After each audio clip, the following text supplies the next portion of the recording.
Kaya siya tanda-tanda ako. Alisa pa daw. Nakalista pa. Sakit sa puso, high blood, cholesterol, wala. Meron. Ano na naramdaman mo? Ba't ka papagamot? 4 na buwan na po ako inuubo. Tapos tuwing hapon, nalili na ako sa one ko. Sinitiskan yung bibig ko.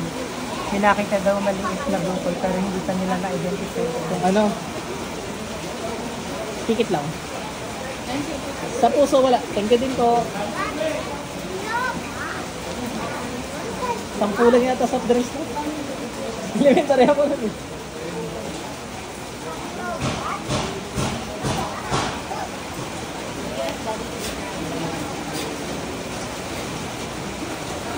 Sa pangarap ng Yahweh, mga pagtago, sino man gumagambala sa taong ito?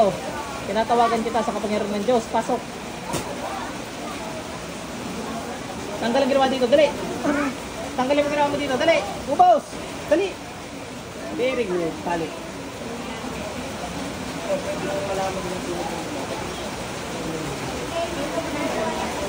Ah! Pwede, inggit. Aran! Hindi tayo nag-ano dito kung sino, ano. Masama magbintang. Tsaka minsan, alam ba, papaaminin mo tayo, iba sasabihin. Pwedeng ganun yung mangyari.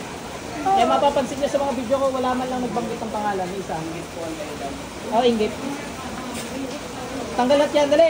Oh, gamitin mo 2 kamay para mabilis, madami pa nag-aantay.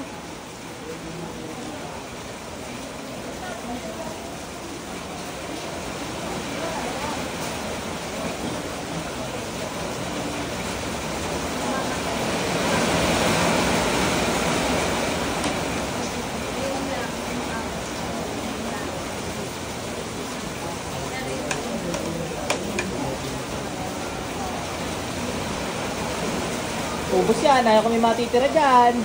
Yung bukol sa baga, alisin mo. Yan muna alisin mo.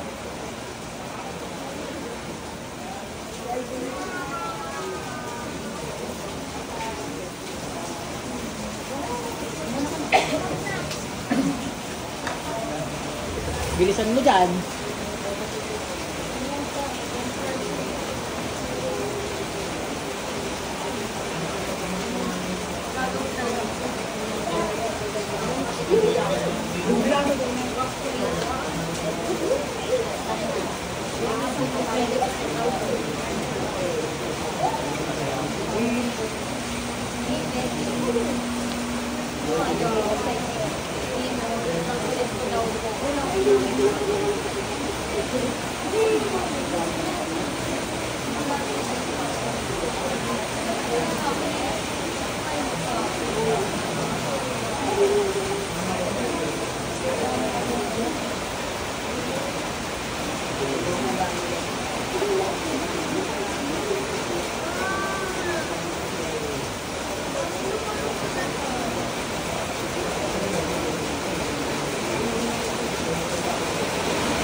Ay, hindi nagbabanggit ang pangalan, wala na. Huwag mo na banggitin yun. Iba ituturo na lintik na iyan.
Sa pakiramdam, sir.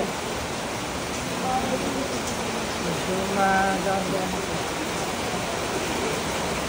Hinga ka nga.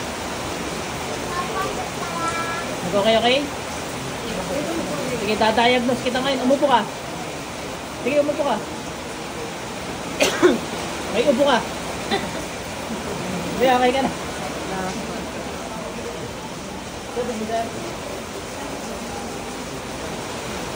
Ganun lang ang diagnose, sabi niya sa doktor ha. Oh, sige po.